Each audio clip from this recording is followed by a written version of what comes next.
call me by name.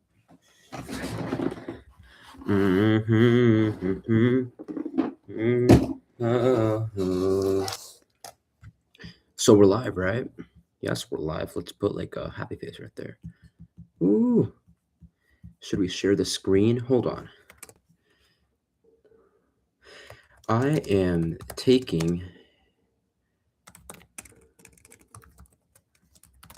Oops, not ENG. Bio.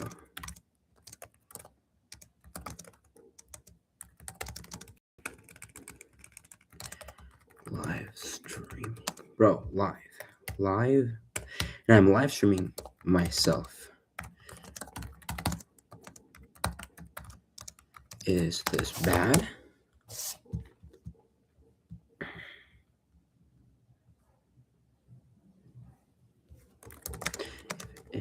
It is just...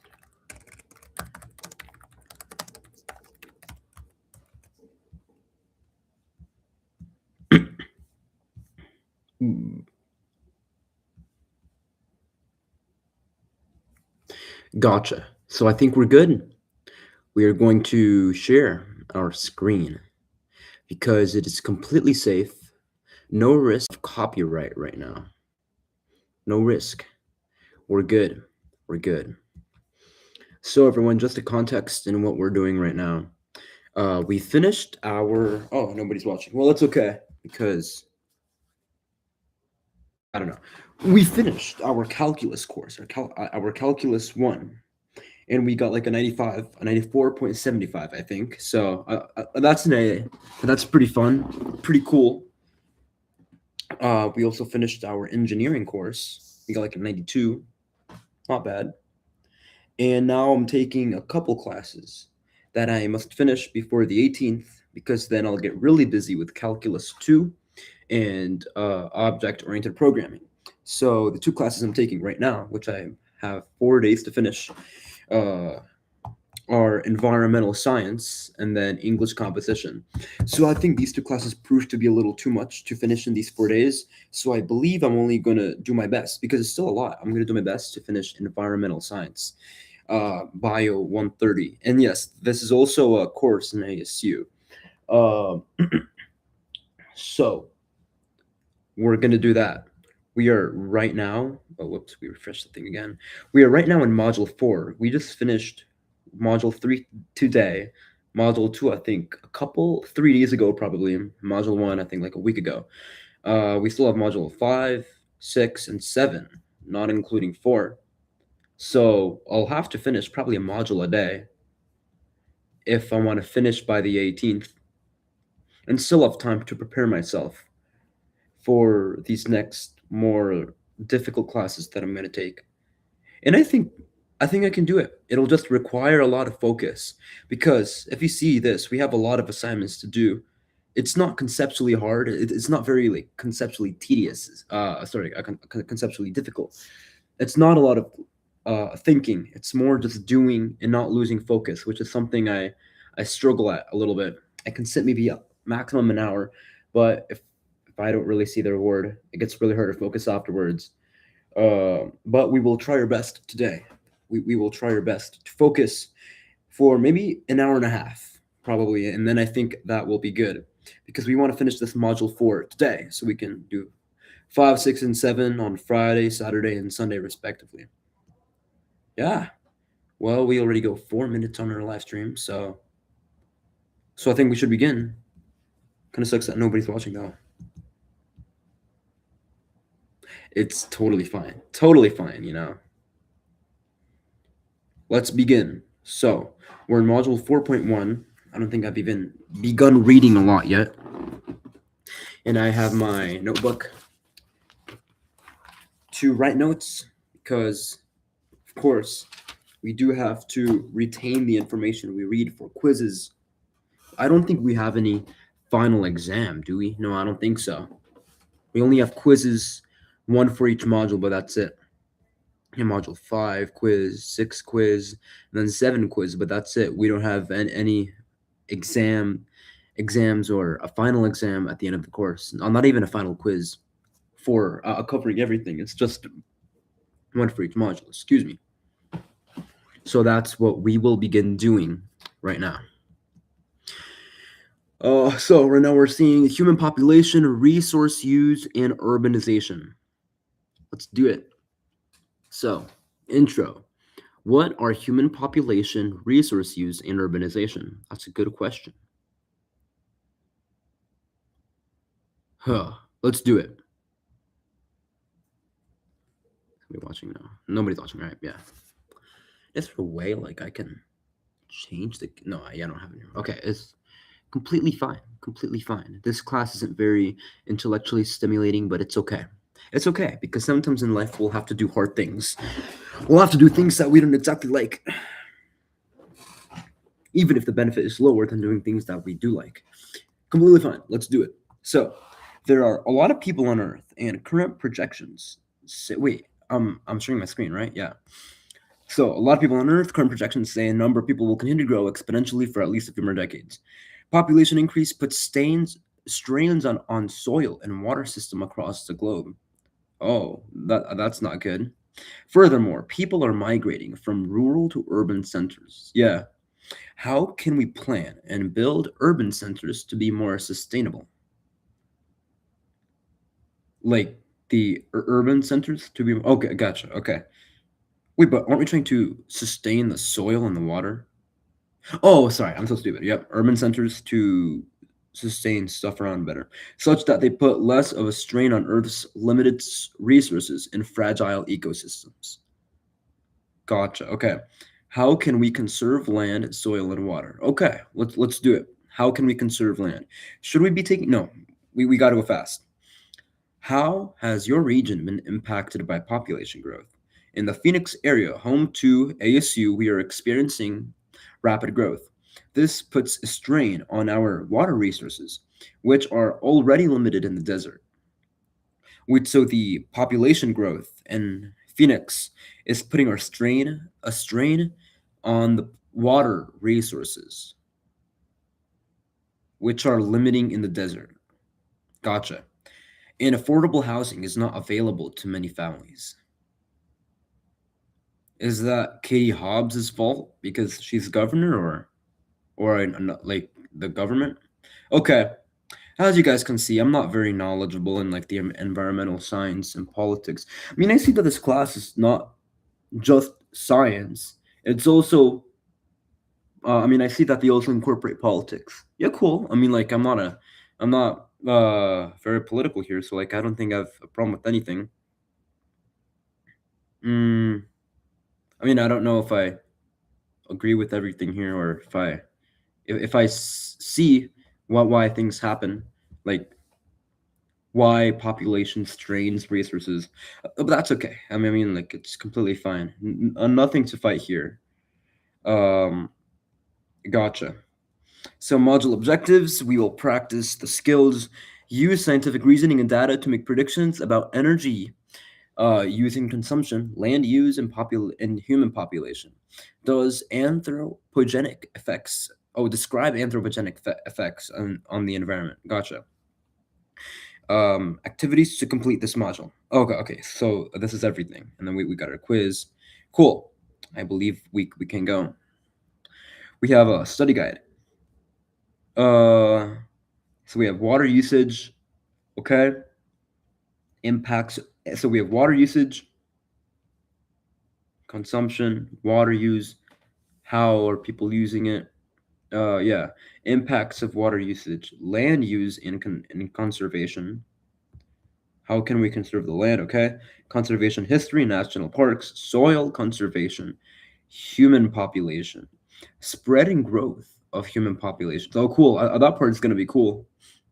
Yeah, when did? Oh, I actually think I just saw this today. I think we reached a billion people in like 1806 or something. When did humans reach a billion people? That was probably phrasing correctly. Hold on. Yeah, I don't like those search.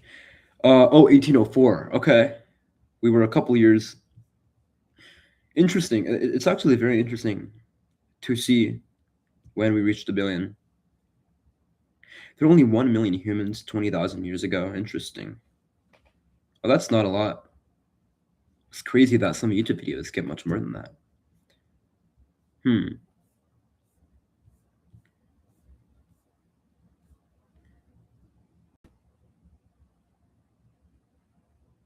Interesting. It's Munich, like in Germany, 1 million and okay, cool. It's actually kind of cool. Yeah. Okay. 2 billion, 7 billion people. So 7 million was in 2011, I think. How is human population changing over recent time? Gotcha. Overpopulation. Maybe, maybe not. Okay. Urbanization, sustainable cities. Gotcha. Okay. A lot of information here, but it looks pretty cool. Let's do it. Hopefully, we can cover all of this in an hour and a half. I don't know if that's gonna be possible though, but let's do it. We got to try anyways. So, 4.3 virtual tour water use and conservation. Explain the main uses for water globally and how and why these uses are different from one region to another. Okay, yeah.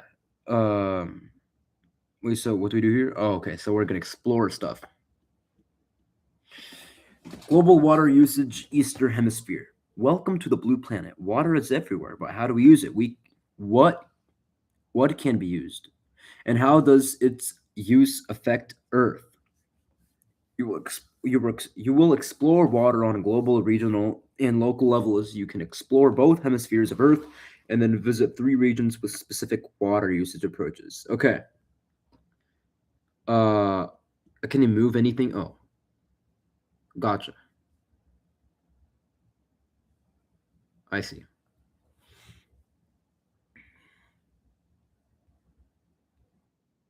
Oh, that's fun. Hmm. Cool music. Okay. Oh wait, hold on. Wait. Oh, how can I zoom out? There you go. Wait, like.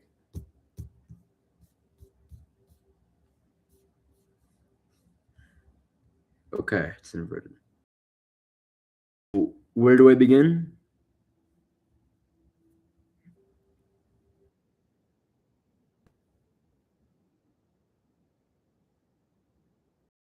But I think we, I think we got to go quick. I don't know if we have time. Okay, hold on. Wanna I wanna make sure that I'm doing everything I have to do, and that I'm not doing anything that I should do, but that I don't have to. Water use.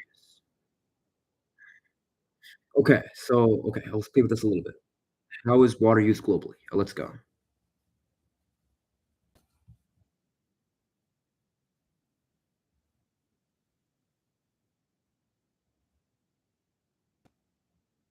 Yeah, right.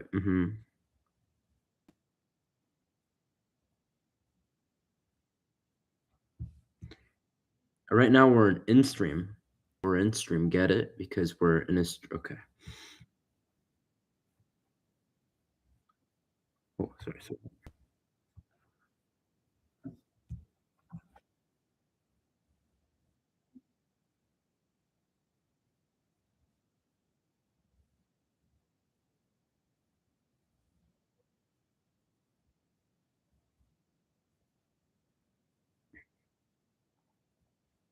Gotcha.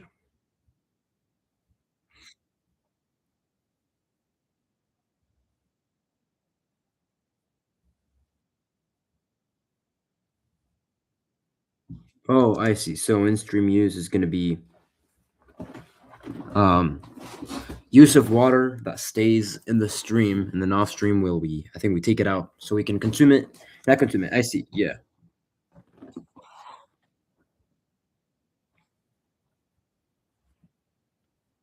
Right. Here's gonna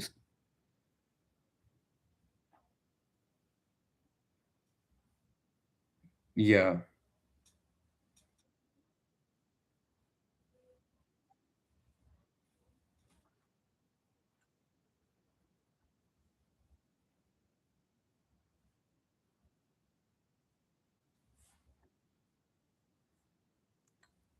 Oh, okay, health, yeah.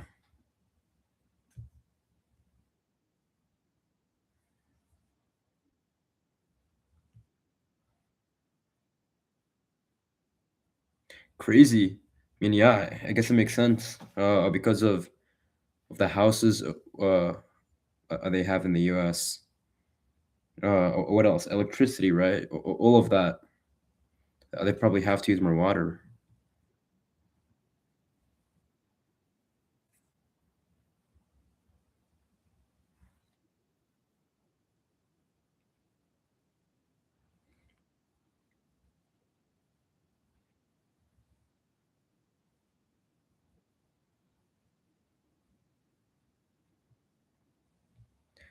So this is off-stream water, right? Because it's extracted out of streams.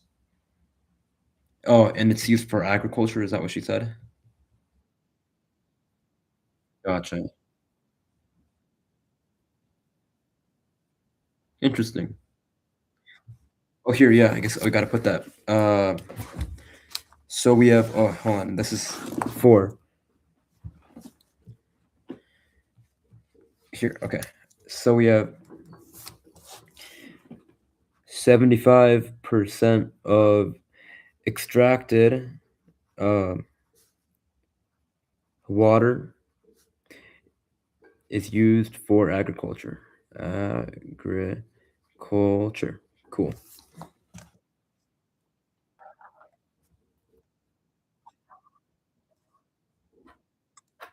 Here, it's a little ugly.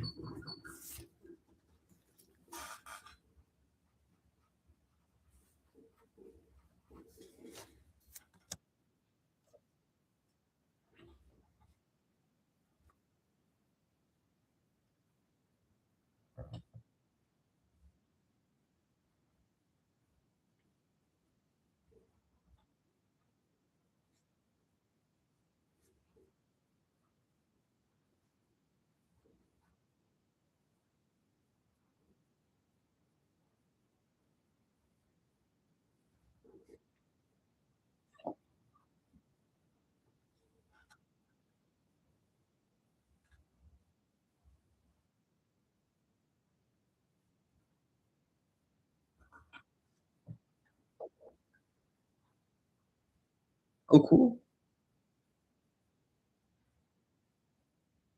Gotcha.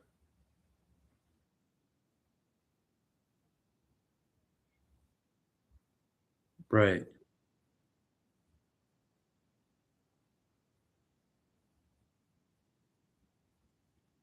Oh, interesting.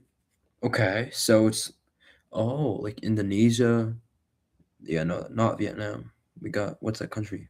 Myanmar? What I don't know. We got Iran.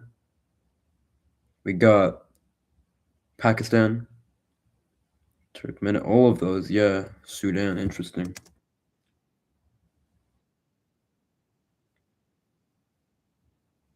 Also, the U.S. is in a good place, right?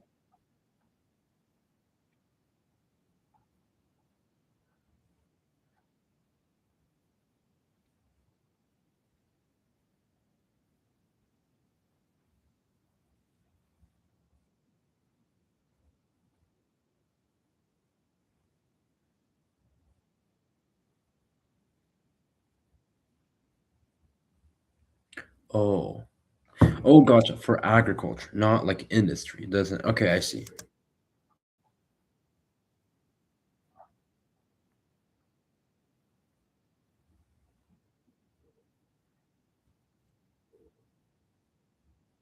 Hmm.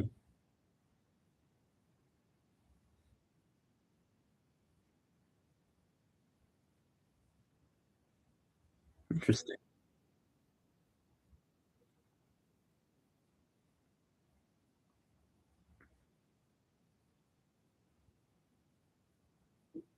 Gotcha.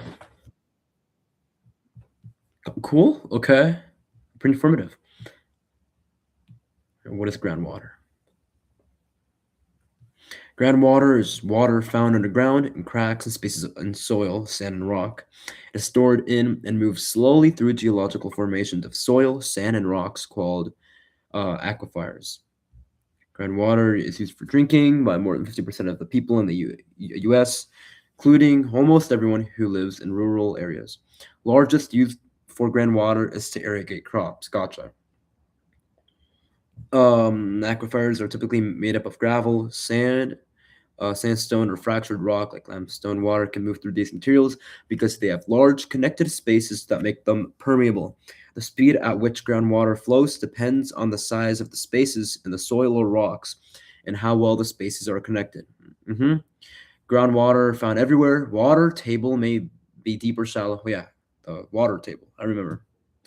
Maybe deep or shallow and may rise or fall depending on factors. Heavy rains or melting snow may cause the water table to rise, or heavy pumping of groundwater supplies may cause water table to fall. Groundwater supplies are replenished or recharged by rain and snowmelt that seeps down into the cracks and crevices beneath the land surface. Also, it makes sense. So, if we want, I don't know, like a healthy groundwater space, um, we want all the groundwater people that people what that people get to be replenished by rain or snowmelt. Okay. In some areas of the world, people face serious water shortages because groundwater is used faster than it is naturally replenished.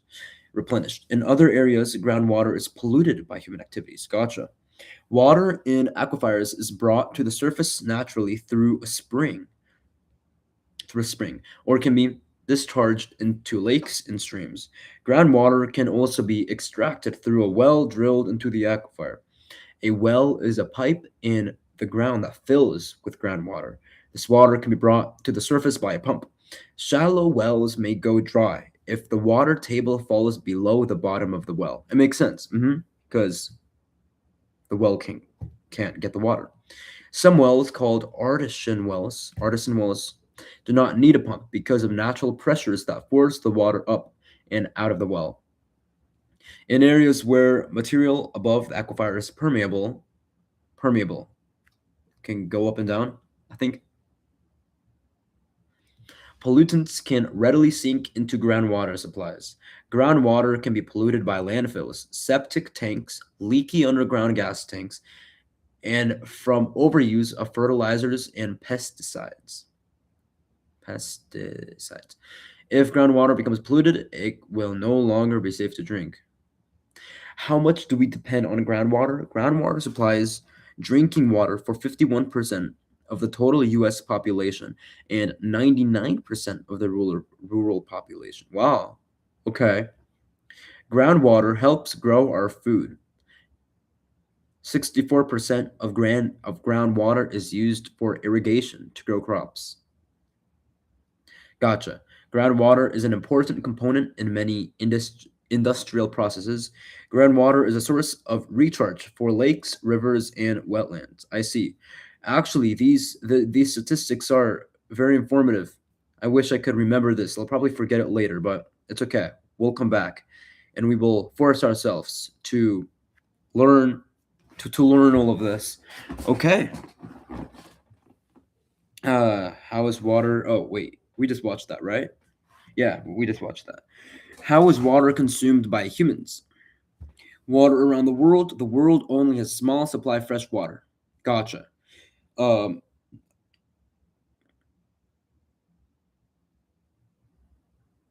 um, gotcha. Uneven share. The Earth's supply of fresh water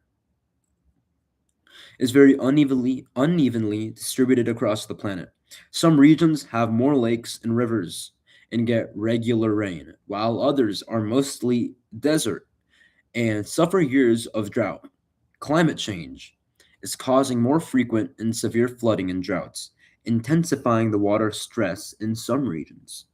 Gotcha. The population of a region affects the amount of water available for each person. For example, Australia has only a portion of the world's water resources, but also has a small population. So it has more water available per person than Asia, which has far more water but a much bigger population. I see, gotcha. As the world's populations continue to rise, some countries will struggle to get enough water for daily life. Interesting. Wasteful ways. Wealthy countries that have more water available per person use large amounts in inefficient ways. Places like the US, Canada, and Australia consume more water intensive products such as meat and sugar, and use valuable fresh water for luxuries such as long showers and watering lawns. To avoid a global water crisis, we need to find ways to conserve this precious resource and use water more efficiently. Gotcha. I mean, I see. Okay, interesting. Okay, I mean, that's it. Okay, cool.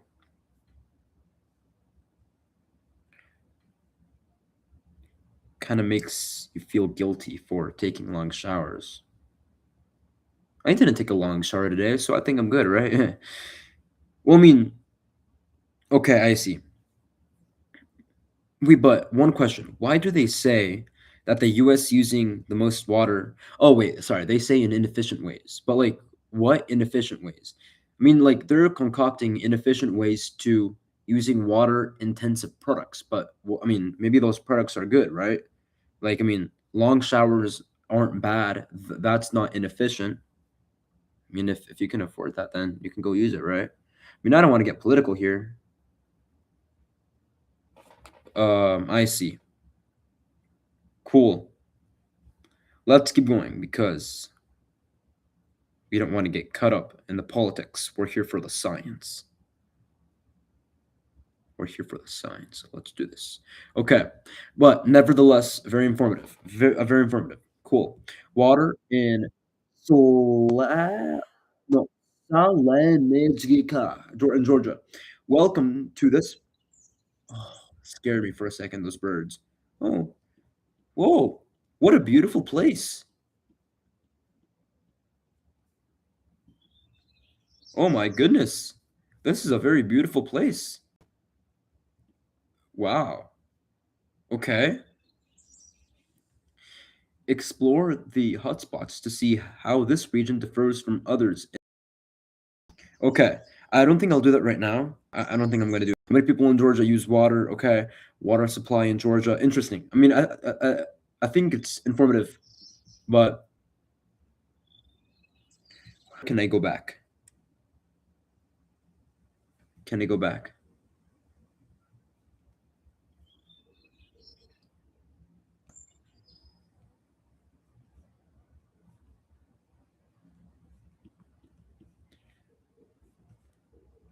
Okay. I want to go back. Where can I go back? Oh, go back to Earth view. Yes. All right. Water in Thailand. Okay. Oh, visit the other hemisphere. Oh, gotcha. Okay. No, no, no. Okay. I think we're good. I think we have a good holistic perspective on what's going on. But right now we got to continue because we have a lot to do. I think we have 16 assignments. Let's go. 4.5 land and soil use and conversion. So now we're going to see the use and conversion of land and soil rather than water. Let's do it. We want to explain purposes for land use globally and what proportion of land is under development. We want to describe how land use leads to habitat loss and fragmentation, and the impacts that this has on local native animals and plants. We want to tell a story about the land conservation movement and the creation of national parks across the globe. And we finally want to describe management strategies to reduce human caused soil erosion. I see. Uh, I think I read somewhere that land use, I think like the land that is being used is not as big as we thought. I mean, like I thought that like I don't know, 65% of all the land in the United States was buildings and all of that, but actually it's more like 10% really. the average. Okay, I don't know the average number, but I remember researching about land that is used in um, land that is used in states. I think 10% is urban, or like 5% is urban. Buildings, apartments, housing, communities, all of that, it makes up 15, like 5% in low in like states in the US to like 25%, I think. So not a lot actually. Okay, no, 25%, no, it's like 15% max, I think. And then we have, and then including agriculture, I think the highest land use we see is in New Jersey, which is like 35 or 38%. I mean, it's actually not a lot. Like we're saying that every single state in the US has land untouched, has like 60% of their land untouched minimum. Some go up to 80%. So it's actually not a lot. We have not touched a lot of the surface. Oh, okay, maybe we've explored it, but we haven't like implemented buildings and all of that. And if that's in the US where like industrialization is big and all of that, like imagine in places like in Africa, or like in hot places where they probably build less. I mean, it's, I don't know. I just found it interesting. So I'm interested to see their statistics and what they say. Cool. Okay, let's go. Next, we're 4.6. We're doing good. We're doing good. We got to keep going. So, evolution of land use. Interesting. Okay, so let's see some history. Explain purposes for land and what proportion of land is under development. For this next section, we will use maps, charts, and graphs from our world. This interactive lesson is a long scroll, parts 1 through 4. Make sure you keep scrolling down to see each interactive chart, map, or graph to make sure you can answer all of the posted questions. Then check your understanding after each section to make sure you're correct. Let's do it. So we have part 1, part 2, part 3, and then we have where's part 4? Part 4. Wow, it's a long one. Let's do it. Part 1, land use, natural environments versus human uses. Natural environments versus human. Oh, gotcha. I see. Um, Figure 1, how the world's land is used. Total area sizes by type of use in land cover. Gotcha. Mm, I'm just gonna. Here we go. Figure 1 description. World. Okay. Glaciers in Greenland is 10%. Livestock in the Americas is 27%. Like, 20% of the land of the Americas is used for livestock. Okay, it's fine. Global surface area if land was exaggerated by usage or terrain cover. What am I reading? Okay, hold on. Where do I read? Make sure you can order the land uses below in order from most to least land used. Okay, so what do we do? So we land use from most to east. So glaciers, that's 10%. Cropland is 7%. Fresh water is 1%. I'm okay. All right. I like. Why is Mongolia in? Whoops. Why is Mongolia in 1% water but nobody else? I'm confused. All right. Well, from most to least, which the most? The most looks like it's going to be 27%. Yeah, I'm not seeing anything higher. So livestock. Then we have forest, livestock, forest, barren land. So we have livestock, forest, barren land, glaciers, shrub, cropland, and then a built up area. Okay. And we want to define, okay, what do I do? What do you want me to do, bro? Do Is this interactive? Do you want me to? Dude, what do I do?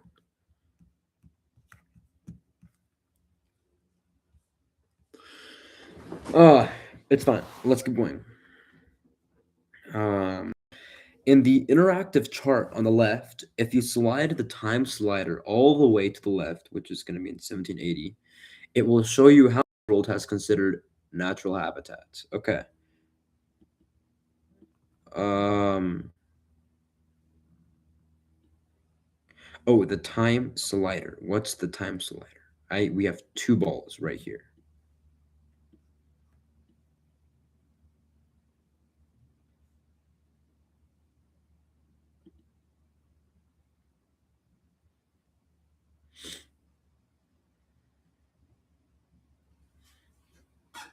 How much land was natural in 1780?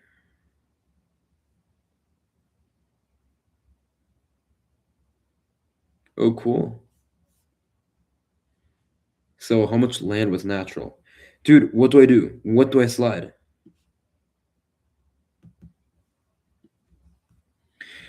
Where is the time slider? All right, so something is going down. What's natural?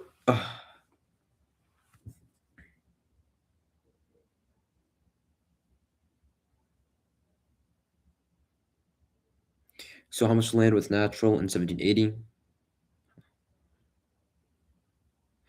Oh, well, I mean, I'm not sure. All right. How has the amount of natural habitat changed in France, Germany, and the UK over the past 50 years? Um, it has increased, I think. Click on add a country, select the rapidly growing countries of China, India, and Nigeria. Where do we add a country?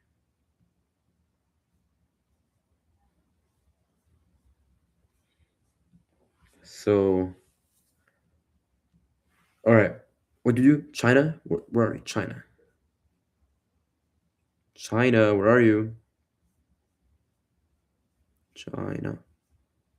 No, we don't. Oh, yeah, no. We want Germany. But where is China?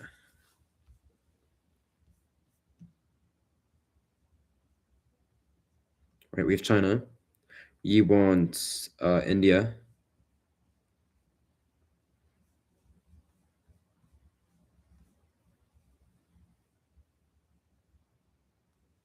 Where's India? There's India.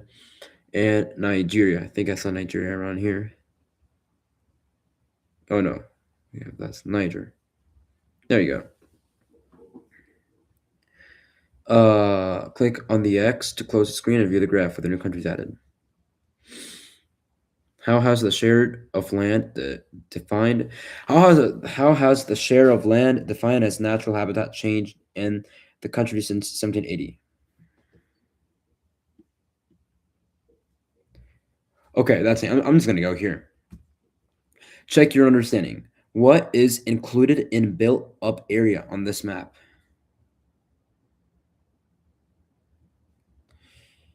Villages, towns, cities, and infrastructure? Oh my gosh, dude. What am I reading?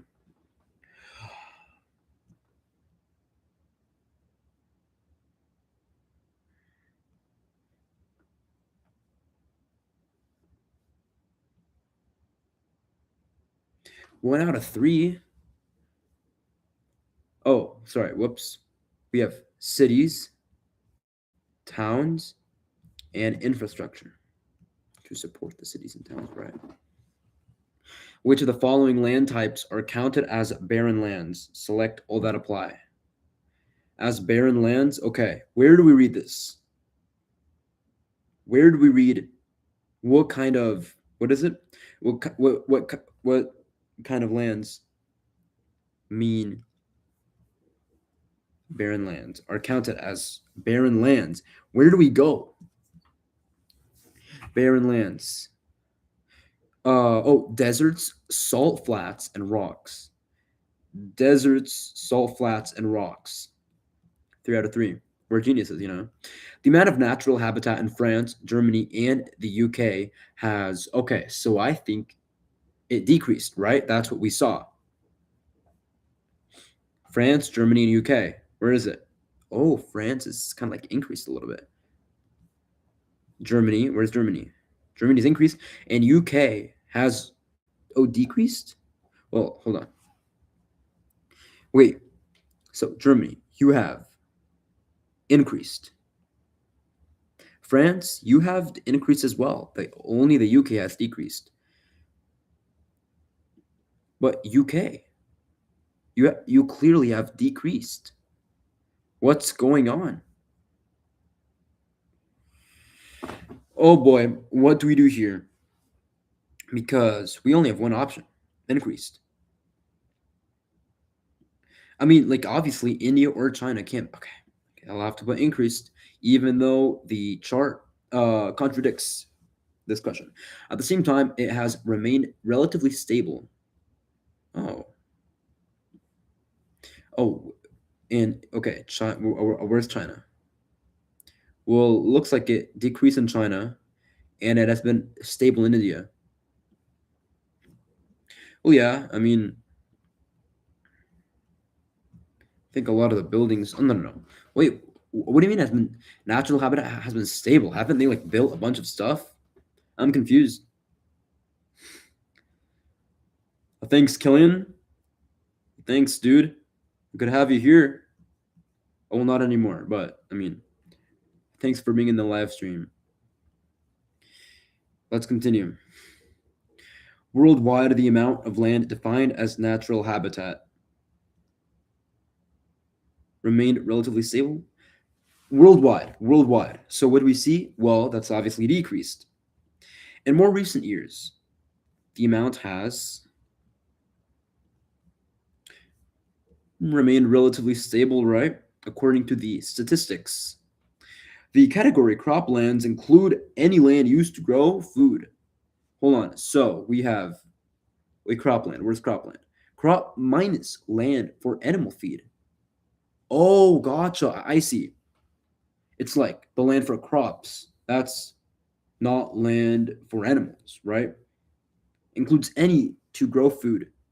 Hold on, wait. Includes any land to grow food. Includes any land to grow food. That's true. Including land for grazing. What does grazing mean? Because I think it's important to answer this question. Grazing definition: grassland suitable for pasturage. So true, right? Oh, and why is that?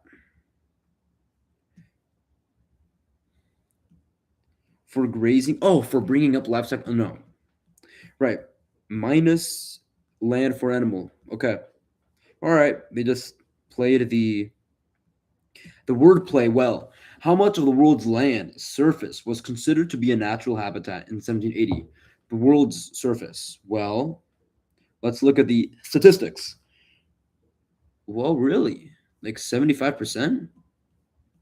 That's crazy. And right now it is, right now it is below 50%.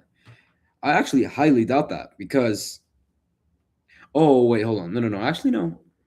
I guess that's, wait, but 75%? What do you mean? 25% was already, huh? This statistics kind of is a little bit, I'm, I'm, I'm a skeptic about these statistics, but it's fine. It's fine. It's fine. We gather a bunch of data and we believe whatever we think is most reasonable.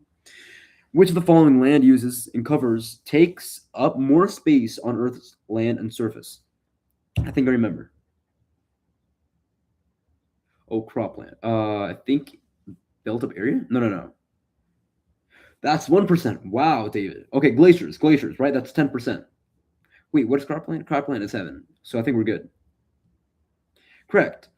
At least for now, glaciers still take up 10%. Drag the land uses slash covers into the correct order. Oh, I think I remember this one. So we have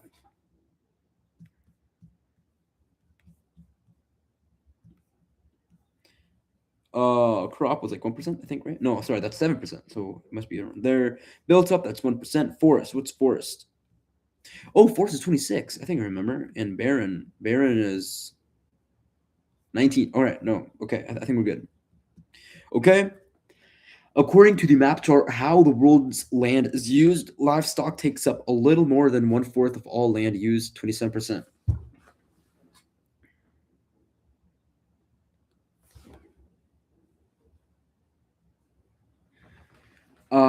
What does it include? Feed crops.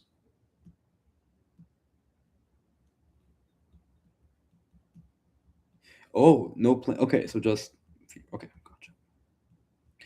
There are three? What? Okay. Livestock. Oh, we're not saying cropland. We're saying livestock. So, oops, that one. There we go. I think that's correct. Gotcha. In 2010, approximately how much of the Earth was found as natural habitat? I believe this is going to be your 50%. Yes. Submit. 23 out of 23. Now we're in part two. Oh boy. We're in part two. Do we want to do this? Yes, we do. Because we want to do what we have to do in life. Whew. Why am I? My back. Come on, let's do this. Okay, agricultural land use. So what did we see in part one? We saw natural environment versus human uses. In the two interactive charts, compare the shapes of the graphs and make sure you can answer these questions below. Has the rate of land used for growing crops increased in a similar way as the land used for livestock pasture? So, growing crops and livestock pasture, have they increased in the same way or differently? We will answer that. And we also should compare the y-axis of these two graphs below. Are we using more land for growing crops or as pasture for livestock? Okay. All right, I guess let's try to answer them quickly. So, all right, so this is global cropland is still increasing. So what do you okay? We need growing crops and livestock pasture. So this is cropland, so a thing that's growing crops, right? Unless I'm missing anything. And this is pasture for livestock. So these are the two graphs. Yeah, obviously, duh, right? So, what do you do? Rate of land. I mean, let's see, they're not very different, but they're also clearly not the same. For example, this faced a significant period of growth in the past, 300 years. This has been growing. Yeah, okay, I'd say they're similar. Are we using more land for growing crops or as pasture for livestock? Oh, wait, hold on. Sorry, I'm so stupid. Okay, I see. So this is cropland, using to grow crops. That's it. Oh, and what does it exclude? It minuses land for animal feed. So this is not animal. Oh, and this is animals, crops. I see. So 1.6 billion ha. What's ha? Hectares? Hectares. 2 acres. Oh, gotcha. How about 2 miles? So if I put hold on. So that's 617,000. That's a lot of square miles.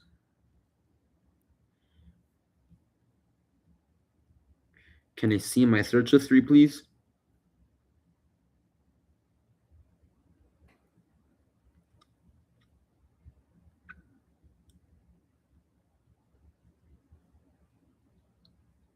You're not gonna show me? Okay.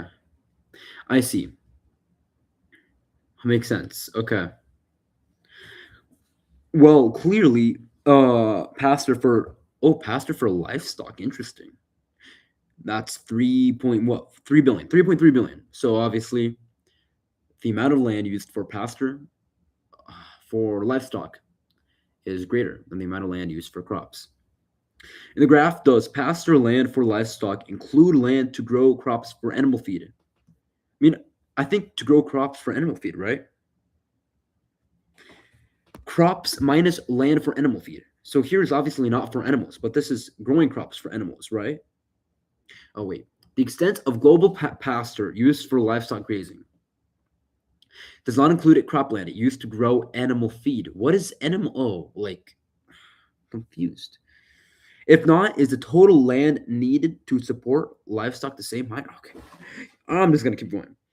Global land used for food production. So 29% of all the land, sorry, 29% of all the surface of the earth is used. Sorry, not used, is land. Yeah, that's it. You can't do anything about it. Land surface, 71% is habitable land. 10%, oh, 10% of glaciers. That's a lot, actually. 19% is barren land. Deserts, salt flats, exposed rocks, beaches, and dunes. Gotcha. So, yeah, you can't habitable that. How do you say it? Habitable land.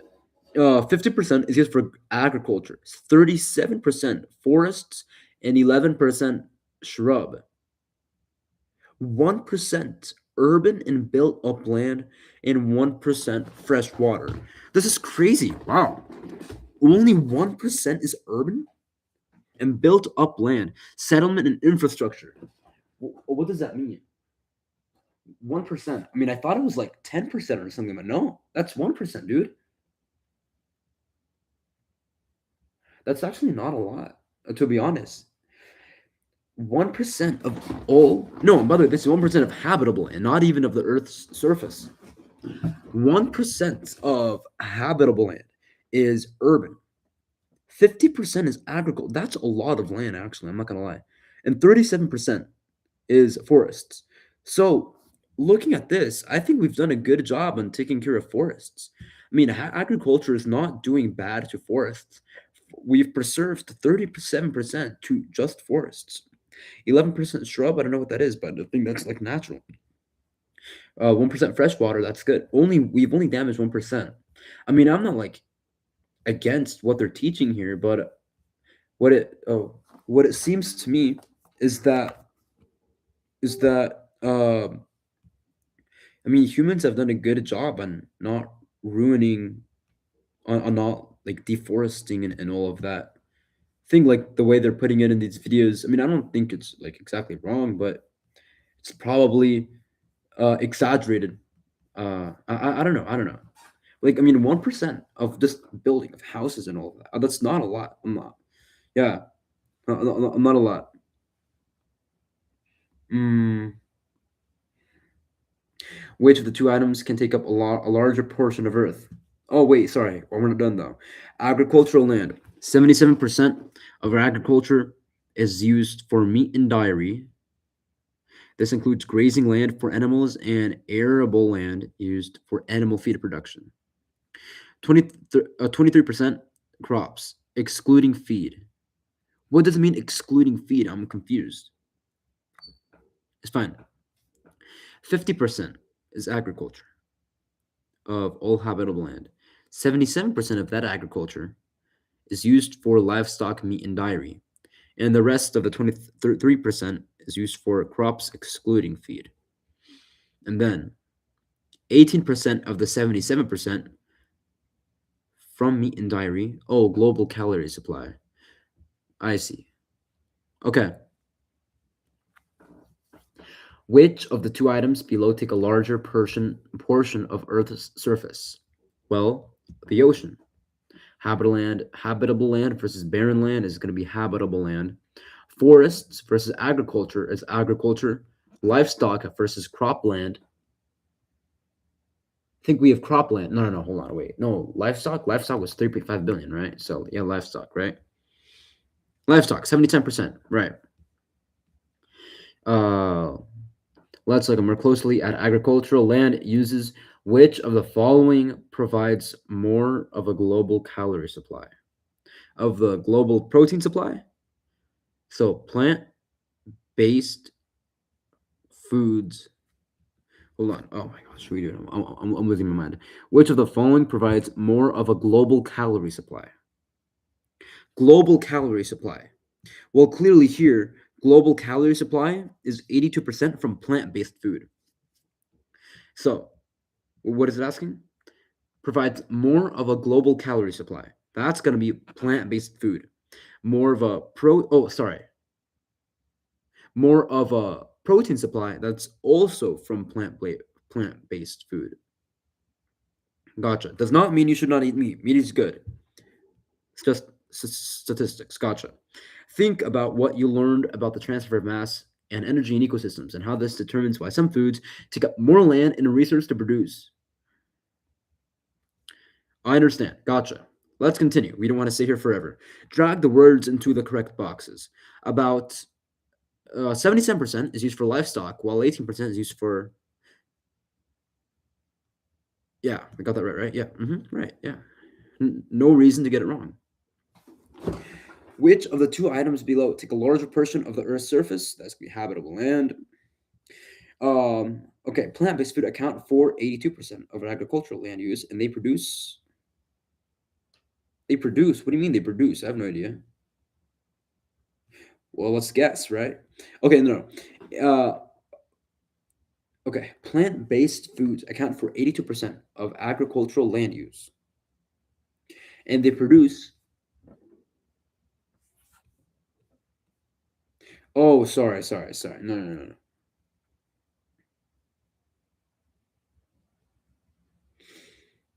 Plant-based food accounts for. I'm not sure.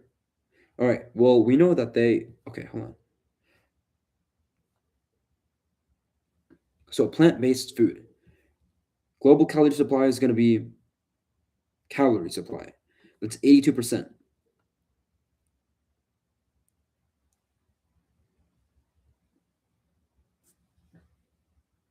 Oh, sorry. Protein is 63. So they produce 82% of the global calorie supply and 63 of the global protein. So 23%. What is 23%? Is plant-based foods account for 23% of agricultural land use. Gotcha. Very informative. When did the graphs showing the amount of agricultural land use begin to increase very quickly? 500 BC. All right, I think it's 1700. I might be wrong.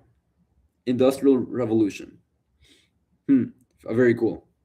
Which of the two items below take up a larger portion of Earth's surface? Both of them? Not kidding. Let's see. Let's see. Think. Livestock. That's what we saw. Okay. Okay. Wow. All right. I need to clean this up. Clear this up. 77% of all agricultural land use is used for producing meat and dairy. Meat and dairy. In the rest, like the 23% is going to be like plant-based stuff. 23? Okay. Probably. Which of the two items below take. Okay. Wait. So meat and dairy. Gotcha. And the rest is plant-based stuff. I'm guessing. Well, yes. That's what we saw. Where is it? Plant-based food account for 23% of agricultural land use, right? And the 77% is for meat and dairy. Makes sense. Okay. Which of the two items below take up a larger portion of Earth's surface? Agriculture. 15 words. What? I need to go to the bathroom. I'll be right back.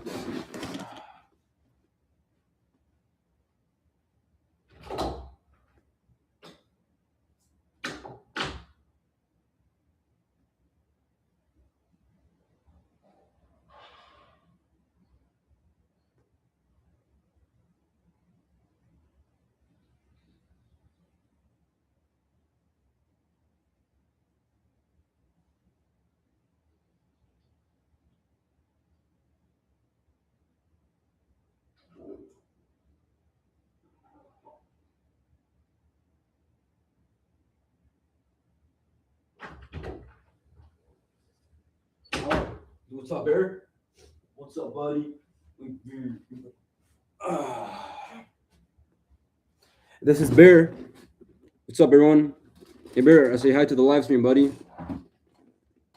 Oh, Bear. Hey, buddy. You're a good boy. Hey, Bear. What's up, bro? Bear.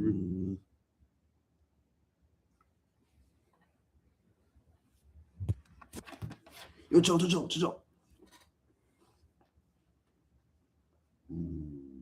Always wants to go down. Oh, bear. It's okay, buddy. Okay, fine. All right. I'll put you down. All right, I love you, buddy.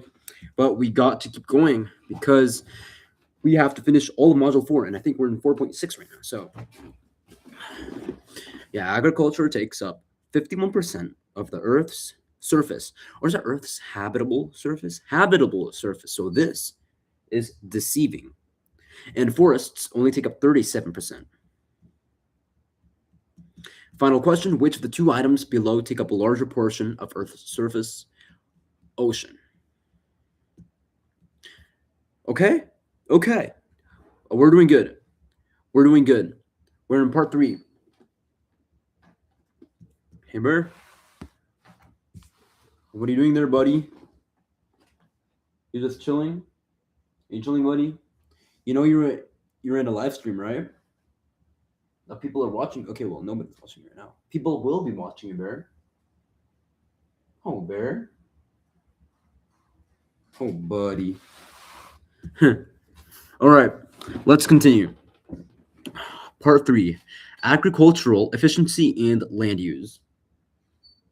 I'm gonna go scratch the dog because, when he's just standing right there. Oh, buddy, you're a good boy, aren't you, Bear? You're a good boy, Bear, aren't you, buddy? Bear. Hey, buddy. Hey, Bear, you're a good boy. Yes, Billy.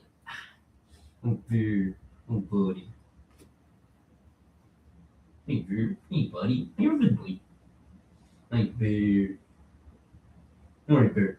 I gotta go back, Bear. All right, I gotta go back.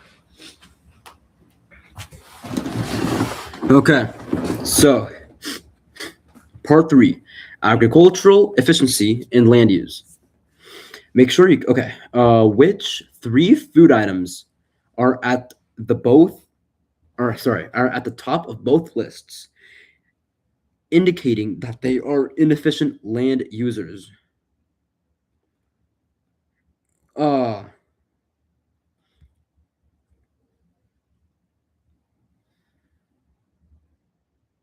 So, what do these graphs measure? Land use of foods per 1,000 kilocalories, and then land use per 100 grams of protein. Wait, but why if... Hold on. Oh, land use. Oh, I see. So land use, not foods. Sorry. Land use. Okay. So if I find apples, what does that mean? Land use of apples and land use like apples. I don't know if apples are what? Here, I'm just gonna close the door.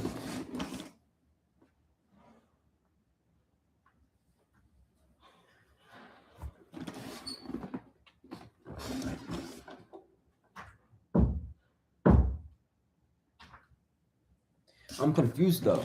Kilocalories and protein are different things.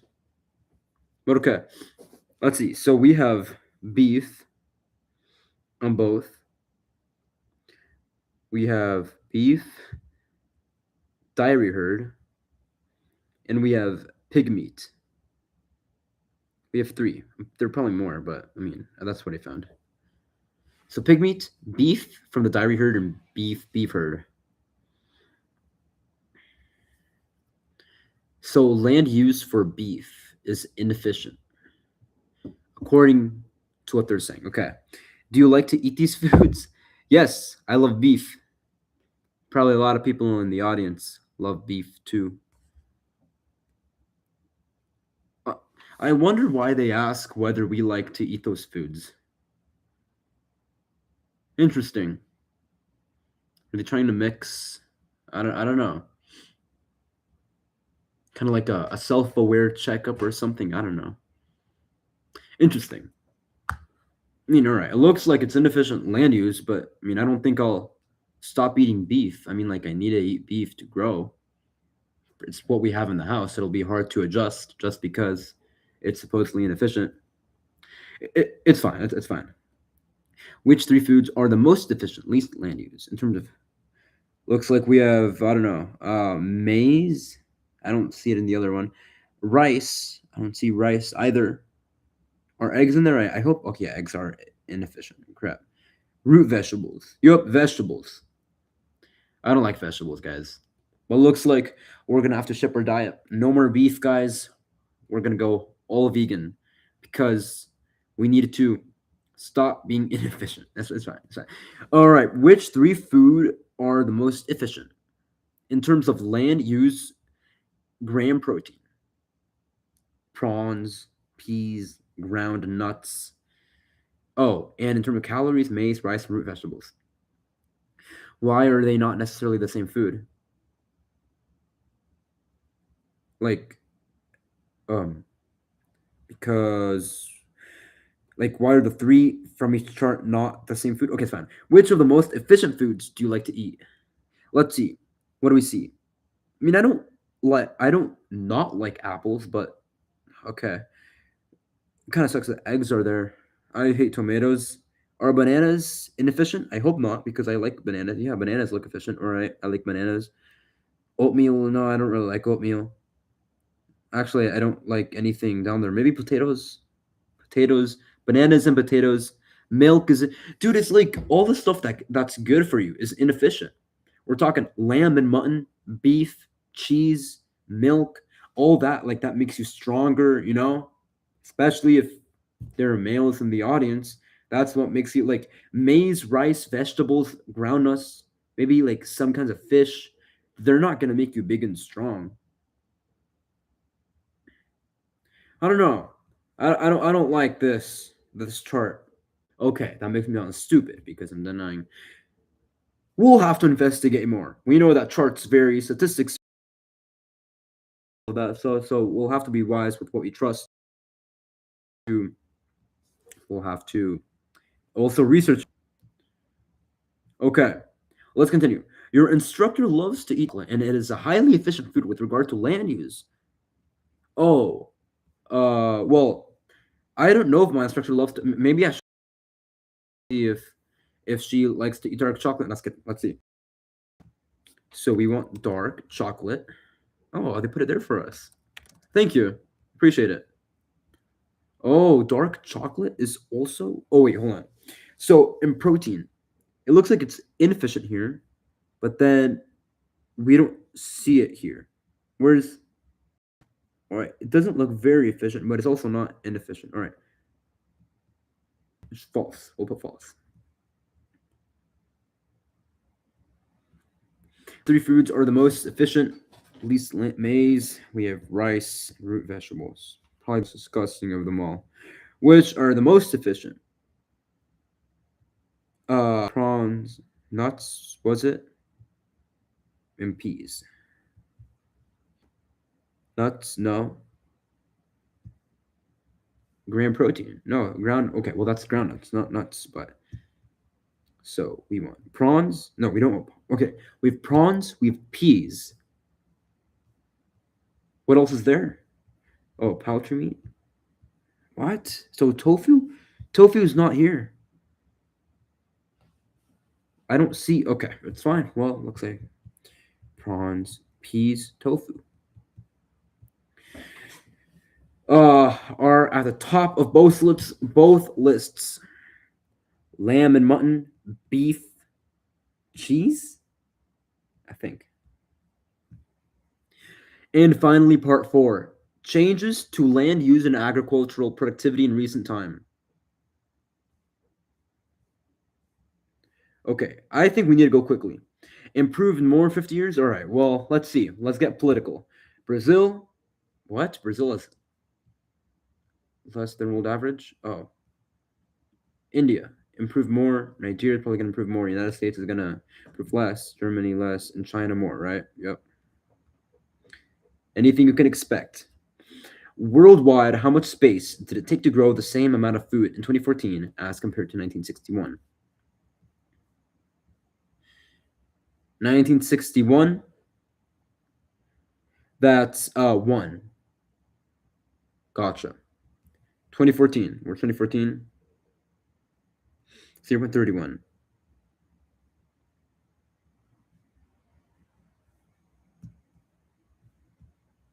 Mm-hmm. Less agriculture.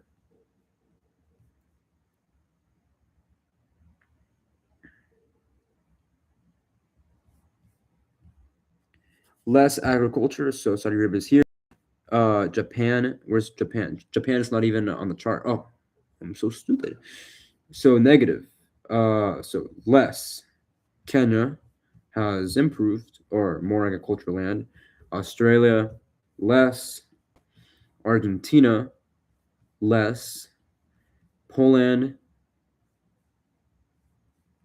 more. Cool. Sit.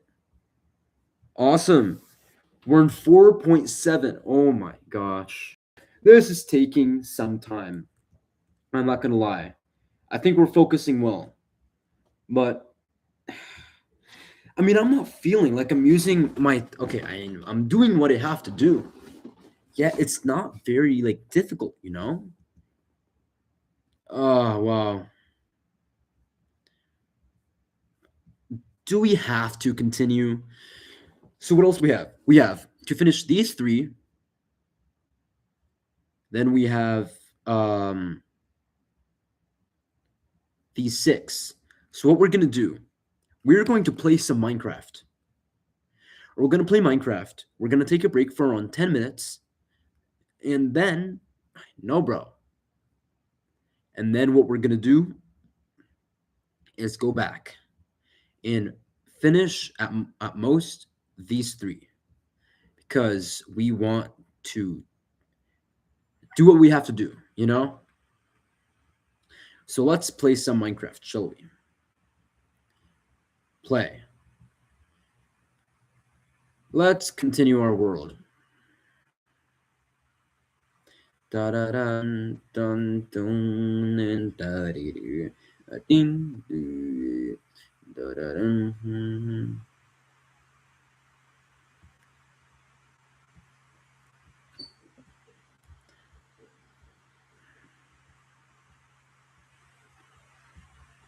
On. Can we keep? I think we can keep going, right? We don't need to play Minecraft. Minecraft is for little kids, but we are going to continue. Hey, I closed Minecraft. We don't need to keep running the computer. We closed Minecraft. Why does the computer keep running like this? Well, let's continue. Scroll through the story map below about the importance of one specific habitat and how the decrease in forested land is leading to habitat loss and fragmentation.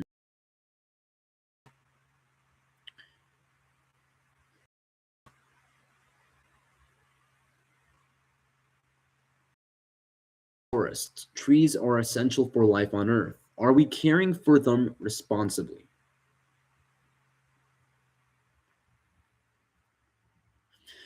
Um,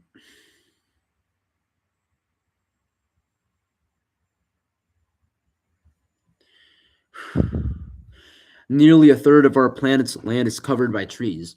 If you look out now, you'll likely see one. There's something innately, however you say it, alluring about these arboreal beings. Throughout time and across continents, forests and trees have minds provided respite for weary souls and fostered spiritual awakenings for all sorts of believers. Trees are as diverse as they are revered. While some shoot skyward straight and stoic, others let their limbs wind and meander in seemingly chaotic directions. Still others spill over, their branches reaching for the ground. 60,000, more than 60,000 species worldwide. Very beautiful. Vegetation and trees in the rainforests of the Amazon intertwine, growing around one another in a dense and disorderly fashion.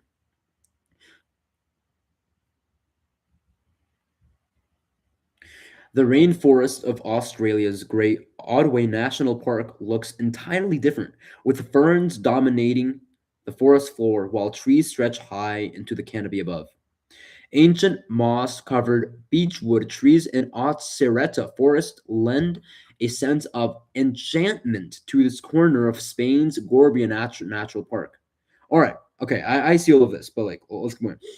It's not hard to see why forests have earned a special place in humanity's collective heart, but their innate beauty is just one item on a long list of reasons why the world's trees matter. At local, regional, and global scales, forests play pivotal roles in enabling life to flourish on our planet. Hmm. Oh, interesting. The value of forests. Actually, interesting. Wait, hold on. Let's look at that. Oh, there are forests in Siberia. I had no idea. I thought it was all just like snow and stuff.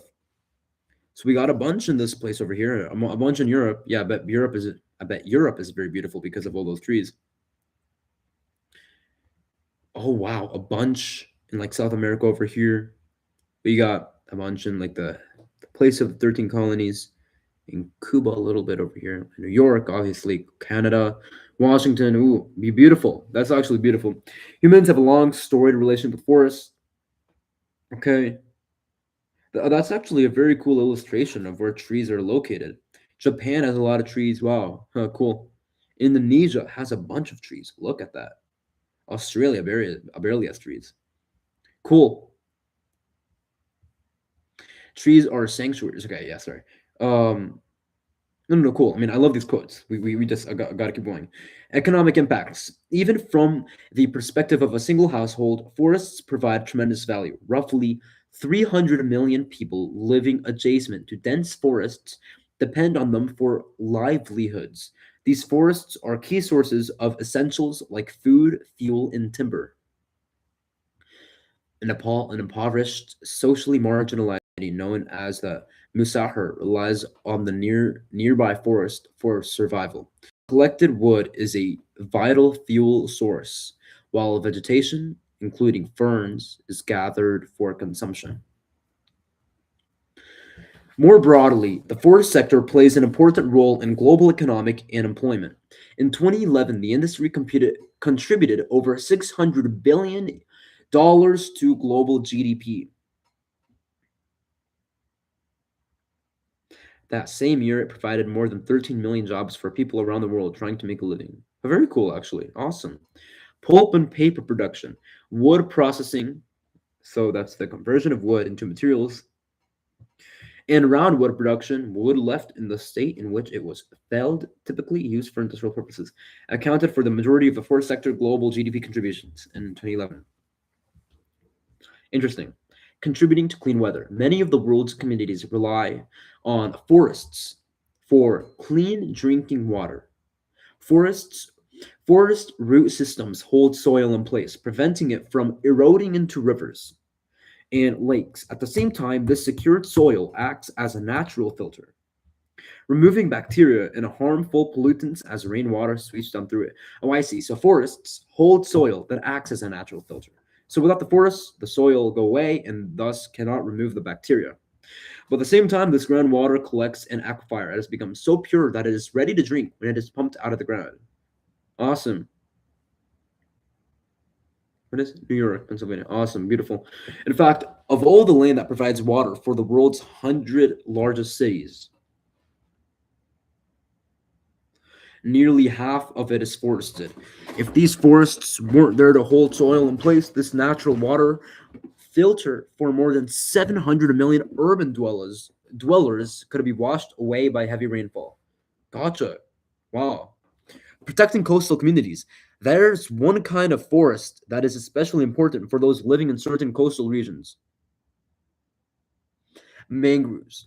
So mangroves, the kind of forest. With distinct tangled and high arching root systems, mangrove trees line the shores of tropical and subtropical zones, surviving in water far too salty for many other plant species.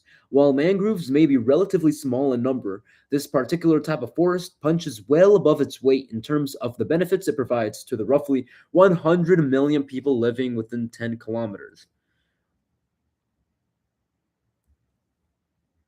Interesting. So mangroves here in Florida, we have some in Mexico, the coastline of South America, a bunch in this coastline in Africa, some in Saudi Arabia, Australia, Madagascar, a bunch in interesting. Right here, India and all of that, China. Very cool. Oh, but barely in the US actually. Oh yeah, none. Interesting. So we're seeing in like the middle part, equator and stuff. Taking root where land meets salt water, mangrove forests serve as critical natural barriers for the communities living around them. They bear the brunt of the impact from ocean-borne hurricanes and storms, minimizing the damage these wreak on inland cities. Gotcha. Mangrove. Okay, hold on. Wait. So let me just go back.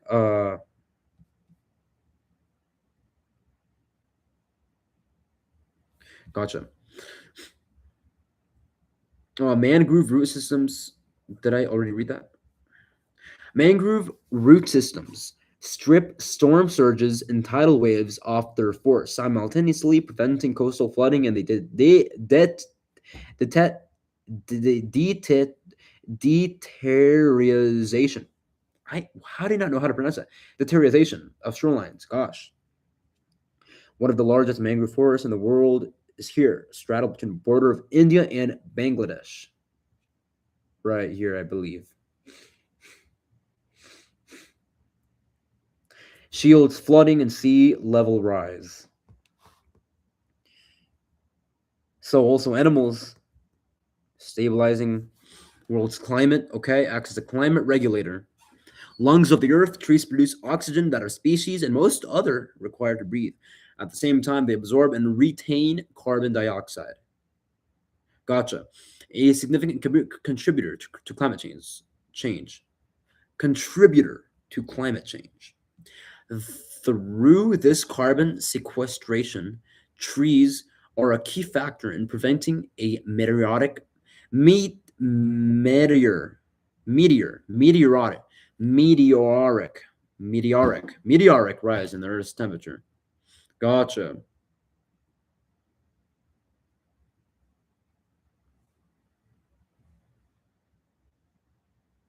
Gotcha. Okay. All right. We got to continue because we have like a, wow, this is a bunch. No, it looks really cool, but we're going to continue because we still have stuff to do. We've been live streaming for almost an hour and a half. Oh, whoops. No, we want to keep live streaming, right? Entire screen.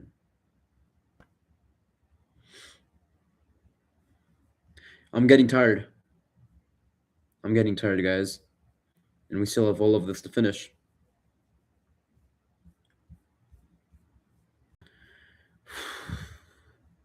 All right. We learned a lot about the importance of different habitats and biodiversity, but how do we conserve natural lands that humans don't overrun them to grow food, build infrastructure, and houses? Let's examine the history of the conservation movement in the US and how it has inspired movements across the world, including the creation of national parks in 100 countries.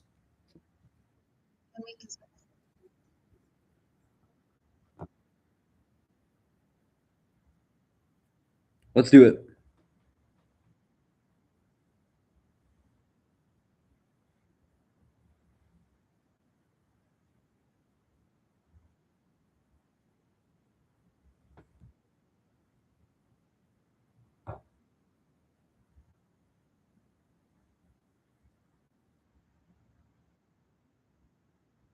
Wait, I mean, I see, but why does the land still work here? I mean, why does it still work in New York or Pennsylvania and all of that? Like, environment was degraded, but it still works today. Okay, it's okay.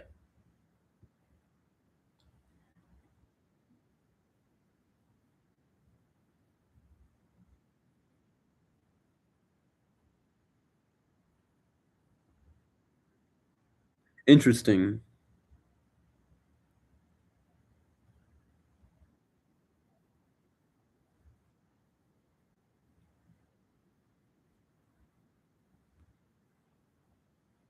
Okay.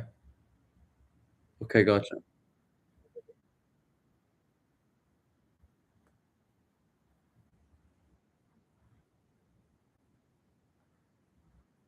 Oh, wow, 25 million.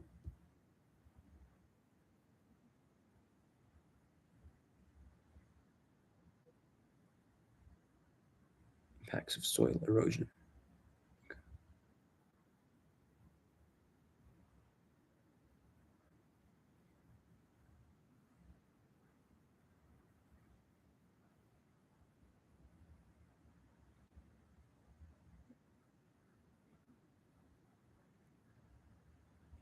Whoops.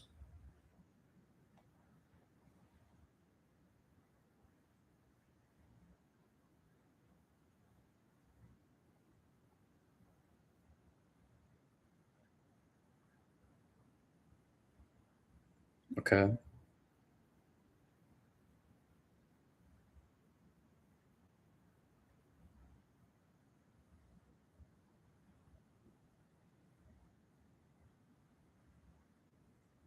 Hmm.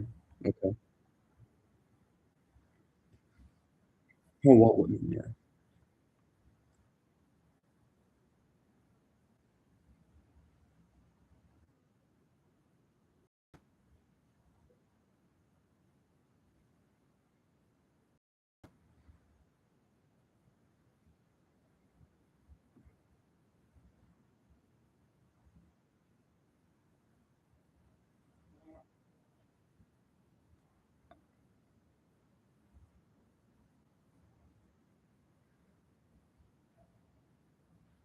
Okay.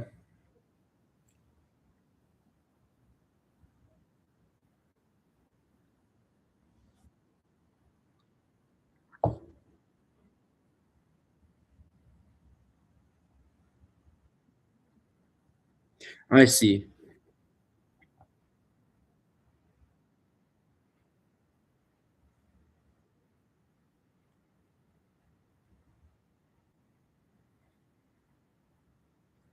Okay. Cool. We're gonna continue. We're going to continue. We're for oh grades. What happened in grades right here? 30 out of 30.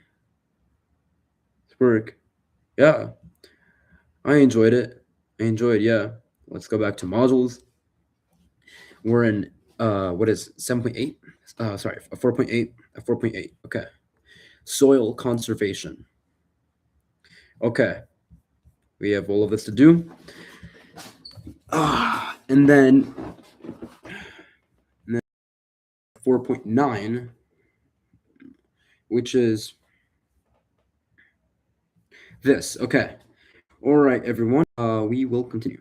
So 4.8. Okay. Soil is a precious resource. Yes. Okay. Oops.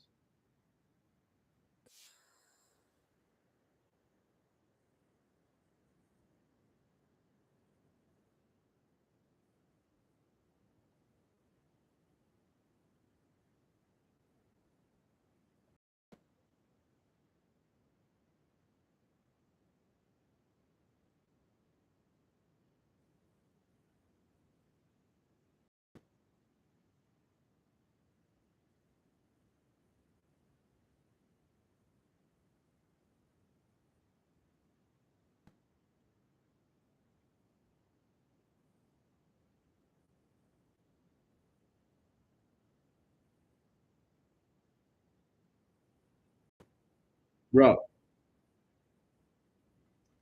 you chill. I mean, like, and I see what you mean, but like, you don't make us feel guilty about it. Like, look, I mean, I think everyone has like a common sense of using things well, and we're probably doing our best. You don't have to saying, "Oh, because of you, dude." I mean, like, the world is going to. Things. All right, man. I don't know what to say.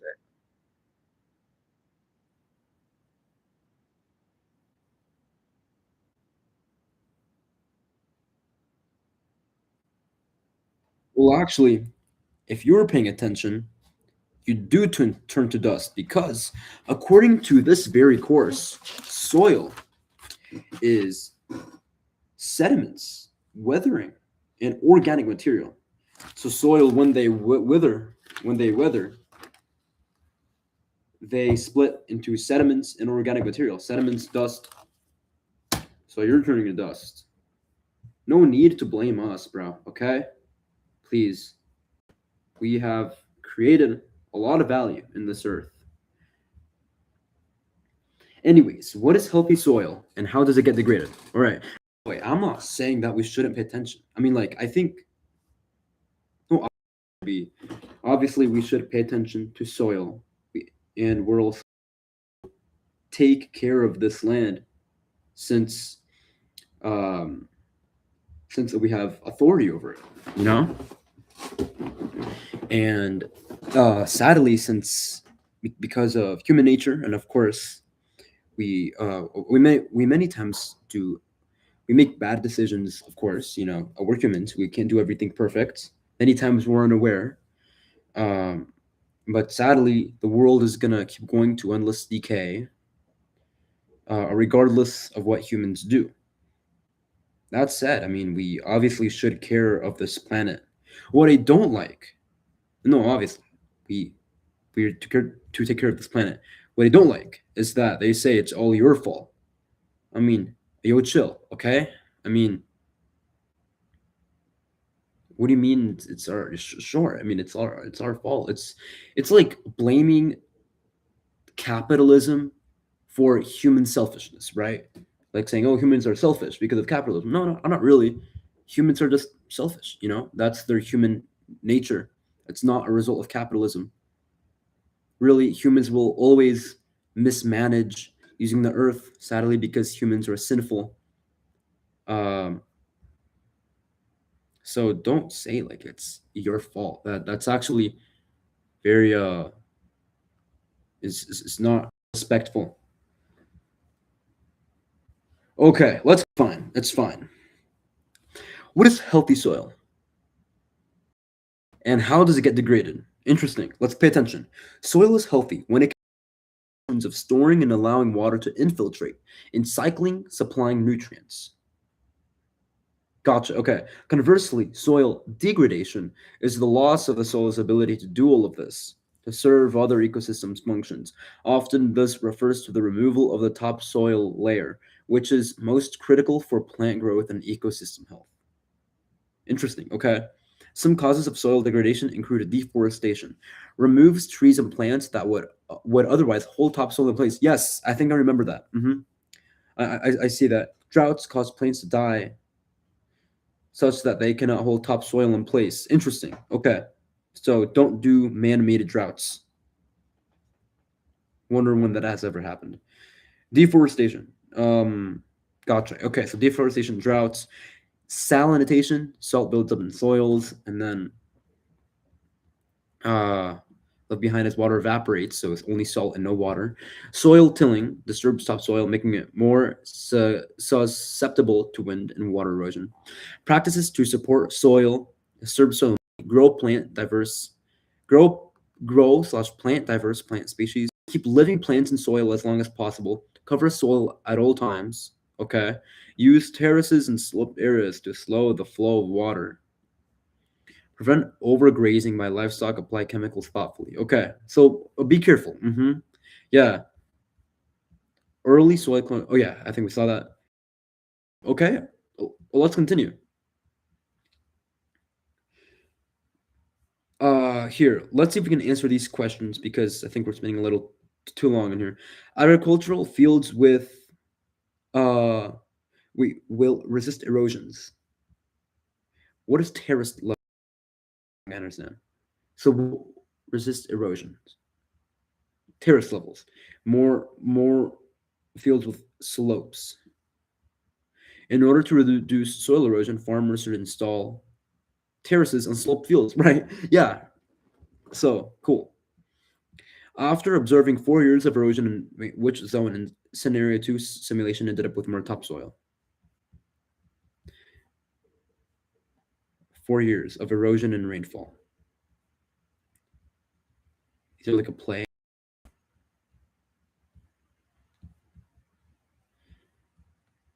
Uh,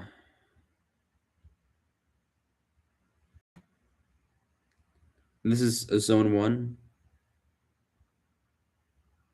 Can it go faster or? Oh, okay. Hold on. No, no, no. Wait. Sorry. We can enter this. Answer this.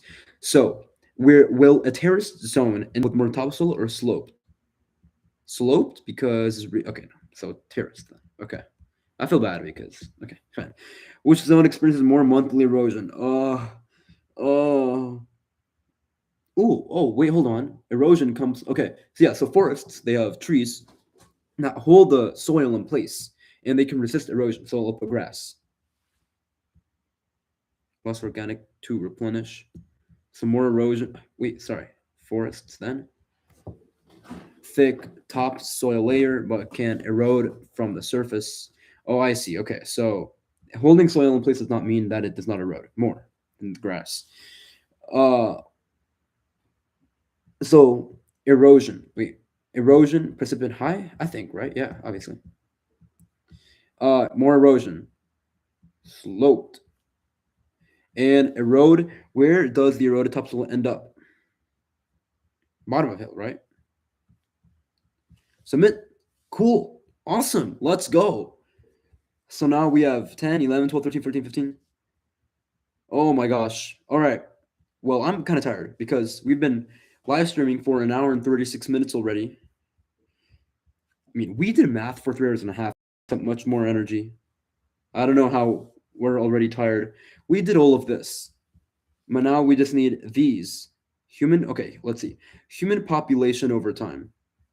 All right, yeah, that'll take some time. Well, everyone, I want to thank you all for uh, joining me in this video. It was a lot of fun uh, learning about human population, about how much land is taken up by blah, all of that. Uh, and yeah, thanks all for joining me. Um, I'll see you all next time, okay? I'll see you all. I hope you all have a good day.